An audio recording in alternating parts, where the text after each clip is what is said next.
မင်္ဂလာပါခင်ဗျာဒီညီလေးတယောက်မေးထားတဲ့မေးခွန်းကိုကျွန်တော်ဖြေပေးပါမယ်သူမေးထားတာကဆရာတဲ့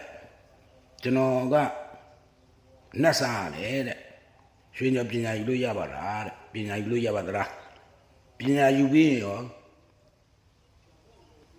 နတ်ဝင်စားလို့ရပါသလားတဲ့သူကကရင်လူမျိုးဆိုတော့ကရင်ရိုးရာအရာသူတို့ကနတ်စားရတာရှိတယ်အခုကျွန်တော်ဖြေတဲ့အဖြေကိုဒီကြလေးအုံနောက်ညံလေးနဲ့နားထောင်ပြီပါဒီနေရာမှာကျွန်တော်တို့ကများသောအားဖြင့်ဆရာတွေကနှက်ကြစာမစားရအဲ့လိုတားမြစ်ထားတယ်ဘာကြောင့်တားမြစ်တာလဲနှက်ကြစာစားရင်နှက်ဆက်ဝင်တယ်ဒီနေရာမှာလည်းအဖေမြတ်ခင်ပြောတာရှိတယ်ဘာပြောတာလဲဆိုရင်မင်းတို့ခွင့်ပြုရင်မင်းတို့ခန္ဓာကိုယ်တော့မှင်စားတော့ဝင်လို့ရတယ်ကွာအဲ့တော့အဓိကကမိမိရဲ့စိတ်ကျွန်တော်တို့ကသုံးခုနားလည်ထားပါမယ်ကိုးကွယ်ခြင်းပူဇော်ခြင်းပတ္တခြင်း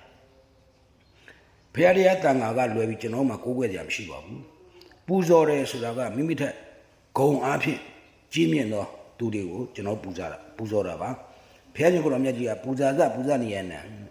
ပူဇော်တဲ့ပူဇော်ထိုက်တော်သူကိုပူဇော်ခြင်းသည်မင်္ဂလာတစ်ပါးလို့ဟောကြားတာပါအဲ့တော့မိမိထက်ဂုဏ်အားဖြင့်အသက်အားဖြင့်ကြီးမြင့်တဲ့သူတွေကိုပူဇော်အထိုက်ပါတယ်တဲ့ရိုးရာကြတော့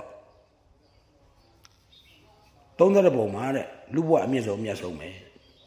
ရေဘူးရအားဖြင့်ကြည့်မယ်ဆိုရင်ရိုးရာတို့ဘာလို့ဆိုတာကျွန်တော်တို့ထက်နှိပ်ကြပါအဲ့နှိပ်ကြတာဖြစ်တဲ့အတွက်သူတို့ကြတော့ပတ္တခြင်းလို့ခေါ်တယ်စွန့်ကြဲပေးကမ်းတာလှူဒန်းခြင်းတစ်မျိုးပါပဲအဲ့ကိုးကွယ်ခြင်းပူဇော်ခြင်းပတ္တခြင်းဆိုတဲ့၃မျိုးကိုသိရှိနားလည်ပြီးတော့စိတ်ထဲမှာထားတတ်ရင်အားလုံးလုပ်လို့ရပါတယ်အဓိကကတော့မိမိပညာသီတာမိမိပညာသီတာအဖဆိုတဲ့စိတ်ကိုမွေးရမယ်ရိုးရာတို့တခြားပုဂ္ဂိုလ်တွေအားကိုးယုံကြည်တဲ့စိတ်တွေနဲ့သူတို့စီကရေမန်းနေ